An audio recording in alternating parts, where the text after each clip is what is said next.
Olá, segundo período.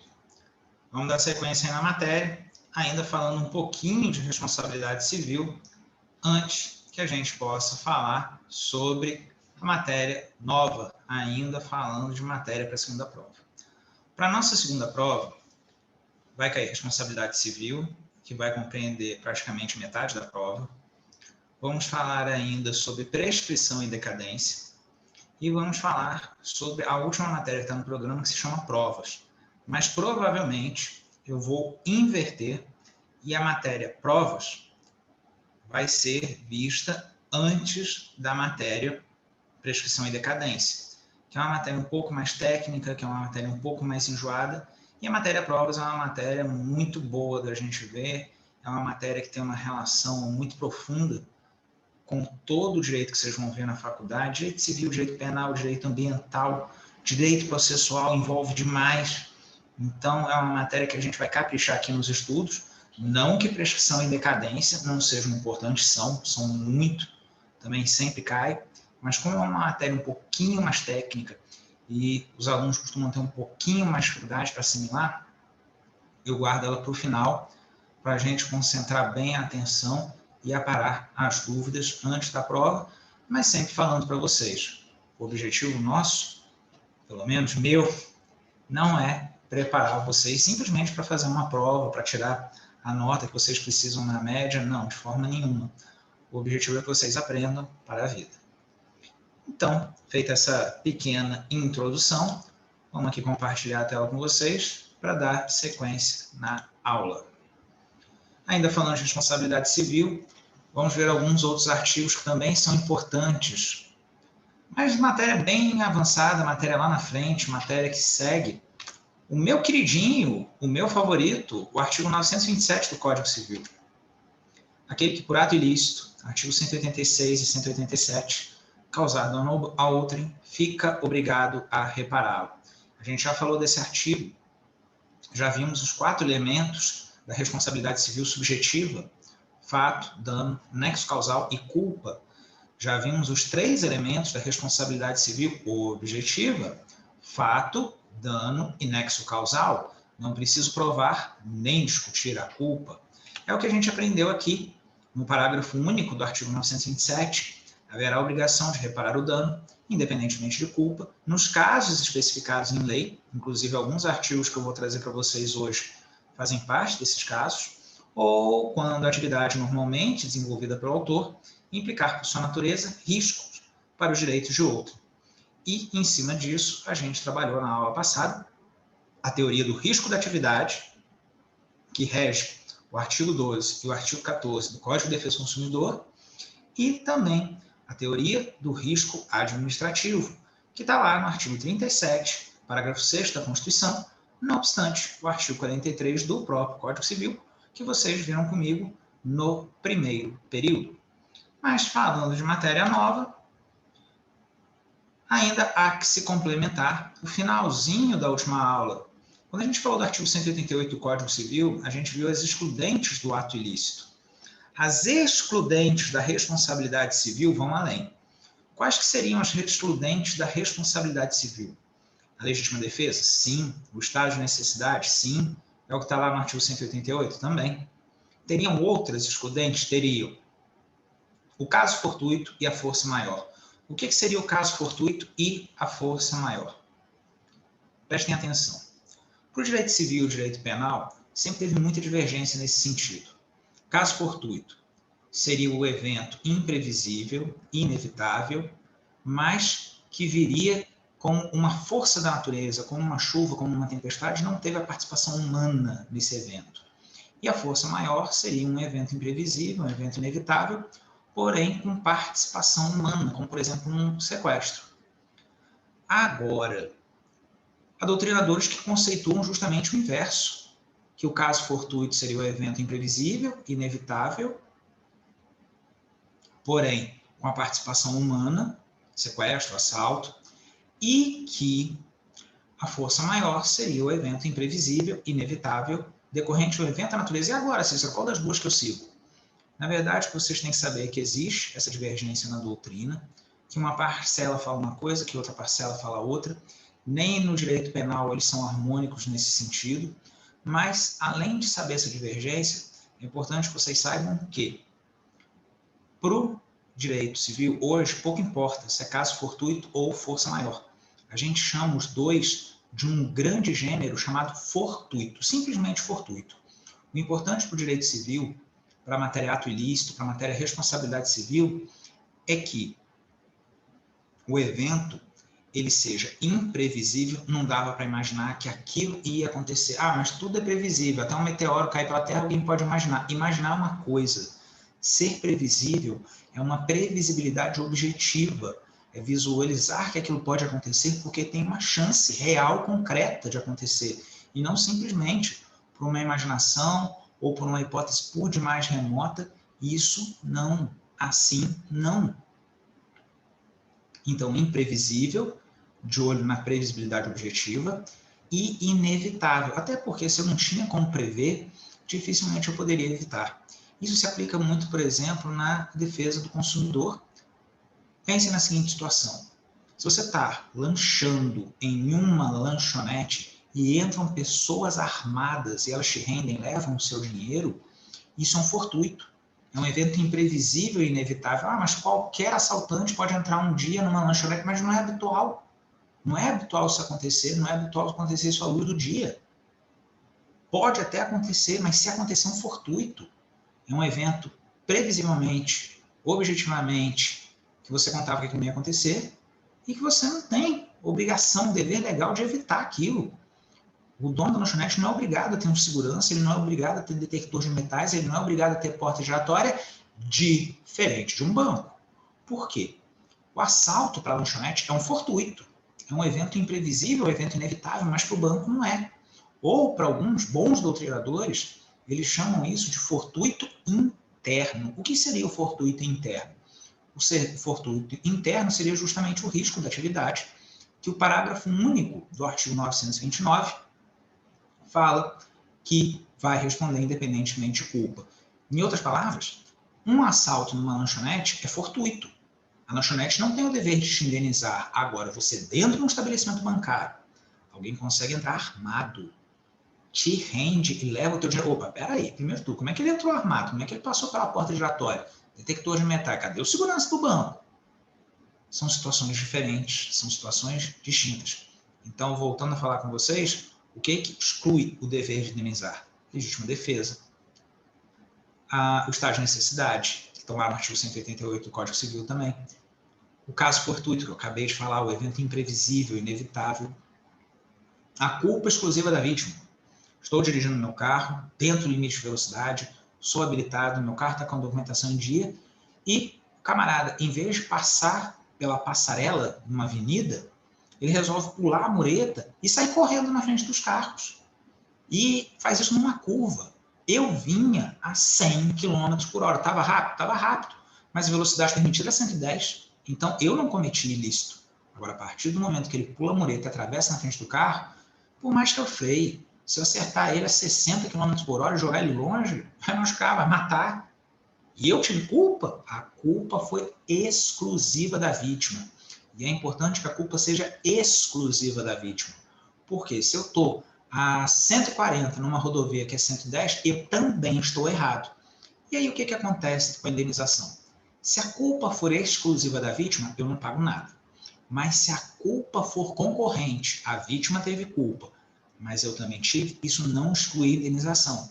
Isso divide a responsabilidade e diminui proporcionalmente a indenização de acordo com a gravidade de cada uma das culpas ali identificadas. Outra culpa que também tira o dever de indenizar é a culpa exclusiva de terceiro. Vamos colocar uma situação aqui hollywoodiana, vamos colocar aqui uma situação de filme para ficar fácil de vocês entenderem, né? Digno de Velozes e Furiosos. Tá o camarada lá discutindo com a mulher e aí em determinado momento da briga eles estão lá, sei lá, num jeepzinho que não tem tanta segurança assim, e ele solta o cinto dela, empurra, chuta ela para fora do carro, e você que vinha atrás não consegue desviar e passa por cima dela.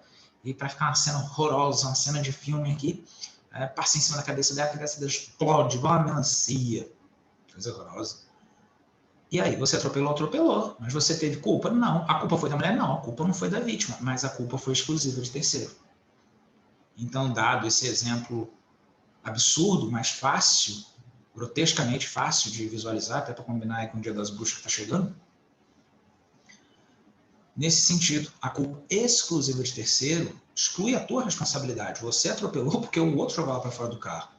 Então, sendo a culpa exclusiva de terceiro, exime o dever de indenizar. Se você também tivesse com culpa, se você também tivesse, por exemplo, em excesso de velocidade, aí a tua responsabilidade ela não seria eximida, ela seria dividida na sua ideal proporção, dentro do possível, com quem realmente provocou, iniciou grande parte do estrago, grande parte do dano, e você com a sua contribuição. Voltando a compartilhar aqui com vocês, vamos lá. Complementando o artigo 188 do Código Civil.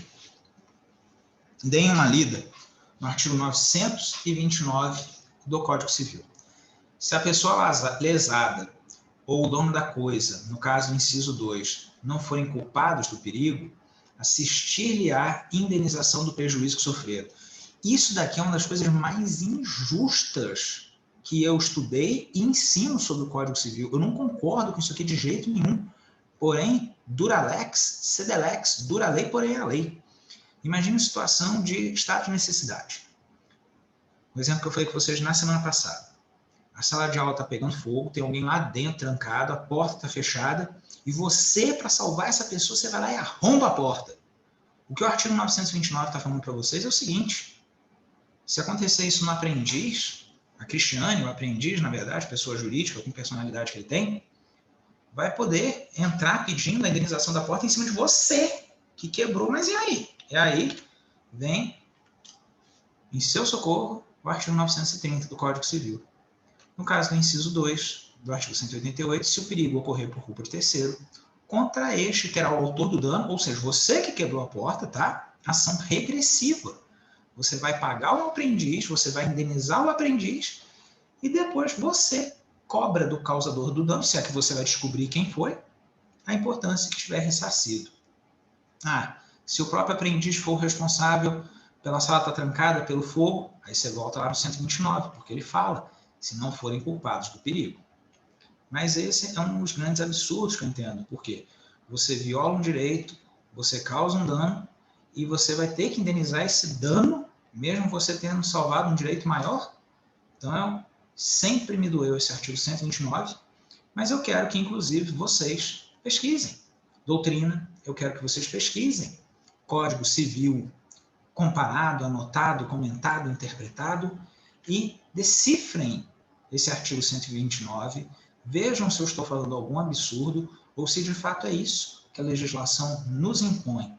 Você causa um dano para proteger um interesse jurídico maior, e você vai ter que pagar esse dano, porém, o artigo 930 te resguarda e você pode entrar com ação regressiva contra quem realmente causou o evento. Dá uma estudada nisso. Dos 5 pontos que a gente tem para trabalhar, eu provavelmente vou pedir 5 pequenas pesquisas. Será que eu já pedi alguma em aula anterior ou essa aqui está sendo a primeira? Cuidado, tá? Porque agora eu vou controlar quem é que está fazendo essas pesquisas e está, inclusive, fazendo a devolutiva, que pode ser pelo WhatsApp, que pode ser pelo direct no Instagram, ou até mesmo pelo suporte aí da plataforma. Ok? Não entra em depoimento não, tá? Entra em suporte. Parágrafo único. A mesma ação competirá contra aquele em defesa de quem se causou o dano. Esse aqui é maravilhoso. Em vez de você entrar com ação regressiva para cobrar de quem causou o dano, você entra com ação regressiva em cima de quem você salvou. Nesse ponto aqui, para mim, o Código Civil foi bem estranho, foi um reflexo bem absurdo do que o Código de 16 previa, mas a preocupação do Código 16 sempre foi explicitamente patrimonial. Não que do Código Civil de 2002 não seja, mas era para ele ter uma visão um pouco mais humana, principalmente um código que valoriza a boa-fé objetiva. Responsabilidade por outra pessoa. Entenda, não raro, no Código Civil, você pode vir a ter que responder pelo dano que uma outra pessoa causou. A gente falou, inclusive, aí na semana passada, nas relações de consumo, se o motorista de uma lotação perde o controle e acerta alguém que estava lá no ponto de ônibus, eu poderia até processar o motorista, mas sinceramente não vale a pena. Um pobre processando outro pobre é pedir esmola para 2, é igual advogar para pobre, é pedir esmola para 3, dependendo de quem você esteja processando. Mas aqui é o seguinte, você vai em cima da empresa. A empresa responde pelos atos de seus prepostos. A gente falou isso na aula passada, se você perdeu, dá uma recapitulada. Mas além dessa história do patrão responder pelos danos que o seu trabalhador causa, ou ainda, quando a gente falou da responsabilidade civil do Estado, e eu falei do servidor que num final de semana pegou o carro lá da prefeitura, o carro do município, e atropelou alguém lá na praia, o município responde, mas ele não estava a serviço, mas ele estava ali se valendo de um bem público. Ele era um servidor público que se aproveitou dessa condição. Alguém deu um mole e facilitou que ele tivesse acesso ao carro, mas era ele que tomava conta dos carros. Então você confiou mal nele, mas você vai responder pelo dano que outra pessoa causou. Claro que você não precisa morrer e amargar o prejuízo. Cabe ação regressiva. Mas vamos ver outras situações aqui previstas no Código Civil. Vamos lá? Artigo 932. São também responsáveis pela reparação civil os pais pelos filhos menores que estiverem sob sua autoridade e em sua companhia. Claro, se o meu filho quebra a janela de alguém, adivinha, eu vou ter que pagar por aquela janela. É o chamado culpa por error in vigilando. Eu tomei conta mal do meu filho. Error in vigilando. Anota aí no seu caderno. Não anota no código, não. Anota no seu caderno. Anotar isso no código é considerado cola. Ah, Cícero, mas a gente está na aula online, você não sabe o que a gente está escrevendo, não está escrevendo no código. Tudo bem, mas uma hora isso acaba. E a própria prova da ordem, que vai ser daqui a alguns dias, um mês e pouquinho, ela vai ser presencial, é facultativa, vai fazer a prova quem quiser. Mas ela é presencial. Se você for pego com código, com anotação, é cola. Você não vai fazer a prova, é 0. Para as minhas, enquanto estiver online, o que eu vou fazer? Preparar vocês, treinar vocês. Sempre vou repetir essa frase. Não para a faculdade, mas para a vida. Então, no caderno de vocês, pode colocar artigo 932, inciso 1 e o inciso 2. Tutor e curador. Tutor e curador é para a situação do incapaz. Qual a situação do incapaz? A situação do incapaz que não está sob o poder familiar, o antigo pátrio poder. Não tem mais papai, não tem mais mamãe, ou papai e mamãe perderam o poder familiar porque fizeram algum absurdo, alguma barbaridade gigantesca. E aí, o menor incapaz ele é confiado a um tutor e o maior incapaz ele é confiado a um curador. Então, o tutor e o curador eles têm uma responsabilidade muito parecida com o que os pais têm. Eu tenho certeza que vocês entendem a responsabilidade que os pais têm pelos filhos menores. Da mesma forma funciona com o tutor e com o curador, eles são incapazes. Então, os seus representantes ou assistentes vão responder pelos danos que eles causarem nas mesmas condições que os pais responderiam. Então, aqui também é outro exemplo para vocês anotarem no seu caderno de responsabilidade civil por culpa em vigilando. Tomou conta mal do seu filho, do seu tutelado, do seu curatelado, e já que você não vigiou ele direito, ou você não deu educação para ele suficiente, porque ficar olhando, tomando conta o tempo todo, não tem como. Mas é importante uma boa criação para que se ensine, inclusive, olha que exemplo, que se ensine ética ao seu filho. Ele faça o correto, mesmo quando você não estiver olhando, e talvez principalmente quando você não estiver olhando. Então, a lei, ela partilha disso. Às vezes a gente estuda filosofia na faculdade e não consegue enxergar com tanta clareza para que se estuda isso, ou para que se estuda EAD, e um conceito tão importante quanto de ética é o que rege, dentre outros fatores, a chamada culpa em vigilando. Seguindo aqui o inciso 3, o empregador ou comitente por seus empregados, serviçais e prepostos, no exercício do trabalho que lhes competir ou em razão dele. Aqui encaixa, sim, o que a gente falou lá das relações de consumo, do patrão responder pelos danos que o seu empregado está causando. Então, você tem uma empresa, você tem uma empreiteira, está levantando uma obra, e o teu pedreiro faz um muro porco, e o muro cai em cima da moto de uma pessoa. Você, dono da empresa, você, patrão do pedreiro, você vai responder. Ah, mas eu não tenho uma empresa, eu estou fazendo uma obra na minha casa e não estou tendo lucro, eu estou só aumentando, estou criando um segundo andar na minha casa, você está aumentando seu patrimônio. Chamar isso de lucro, tecnicamente não está certo, mas você está tendo um ganho com aquela obra. Então, se o pedreiro que você contratou, mesmo que você não tenha uma relação seletista com ele, mesmo que não seja carteira assinada, você está pagando ele ali por hora, e olha que você pode levar um ferro, inclusive na justiça do trabalho por causa disso. Mas se ele causar um dano ao muro que ele levantou, a parede que ele estava construindo, sei lá o que ele fez, mas causou um dano ao vizinho. Parabéns, você que vai repagar o vizinho e depois você entra com ação regressiva em cima de quem você contratou. Aqui no inciso 3, vocês não vão colocar culpa em vigilando, não. Aqui no inciso 3, vocês coloquem culpa em eligendo, culpa in eligendo. Por que culpa in eligendo? Porque você elegeu mal, você escolheu mal, você contratou mal. Você não contrata o pedreiro que vai trabalhar para você, você não contrata o servente, se você for um empresário ou pessoa física contratando na sua casa, você escolhe quem vai trabalhar para você. Então, você responde, uma doméstica.